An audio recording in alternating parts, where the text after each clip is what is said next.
Howdy, this is Danny Jewell. This is the pilot design that I finally chose. Meets all my requirements, simple, easy, straight to it. Stainless steel, they fit and hold really strong, they don't move, they anchor very well. And it's 10 by 10. I use the PEX to round the shape on the end. I'm going to use the PEX to leave in the end and attach in the end.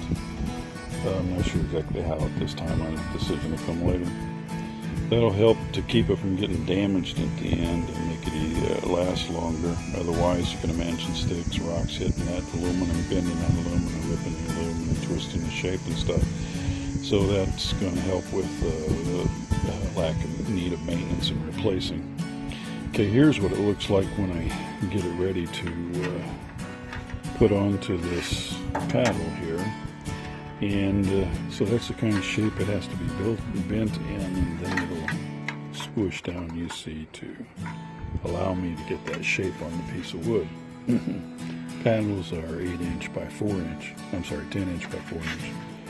And so the roll I got of aluminum from building materials was 10 foot long and 10 inches wide, so it allowed me to make 12 pieces 10 by 10.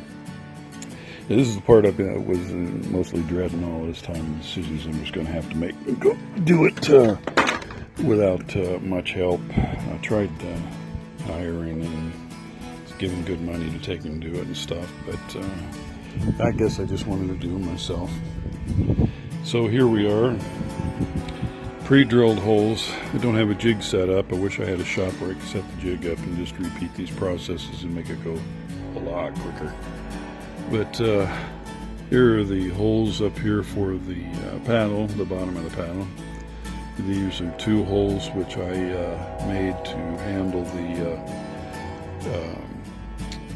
holding the paddles in place on the wheel. So the wheel goes in the middle, and then the 12 gauge coated wire goes through each paddle all the way around the wheel, and the force ends up contracting, pulling those the paddles in on the wheel, keeping them in place. Very cheap, very simple solution. Easy to remove the paddles later on and replace, and I put the wire back in when I need to. It just made a lot of sense. All right, now here's one of the paddles. I'm just getting it ready to punch the placing for the holes that I have to drill for either side. You see, I've got the measurement done for the one length, which is shorter, the 4-inch side, and that creates the stress that's needed to create the shape of the wheel once you start to bend it around that PEX pipe. And you can see the other pieces back here. Those are punched. I got one drilled there. The rest of them over there, about a half a dozen more to do. And there's 12 of them. And this is all hand muscle work mostly. And that hurts like a son of a gun, so I got to take my time, get her done. And so I'll probably have this done in the next few days. That's the biggest part of it, is putting the paddles on. I have the scoops, the pickups for the water problem resolved. I've got one more 2-liter to get put in when I put the paddles back in place and get that ready to go. And that's what it's coming down to. It's the amount of time, it's just the amount of muscle that my hands are nothing like they used to be. It's been getting out way worse and worse all along.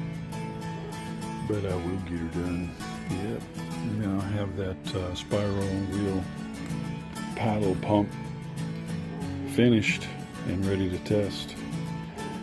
Finished, I say, I keep making changes. I want to add a couple of things to it. Probably put some LED lights in either side of in both sides of where the PEX goes in on the ends of the aluminum paddles. And I have plans for it generating electricity on the paddles to power that LED light in each one of those is set. I ain't think that's about it now. Wish I had a setup and a jig. Do this a lot quicker, but I'll get her done. This is, yep, Freedom on Walkabout. Later, Gators.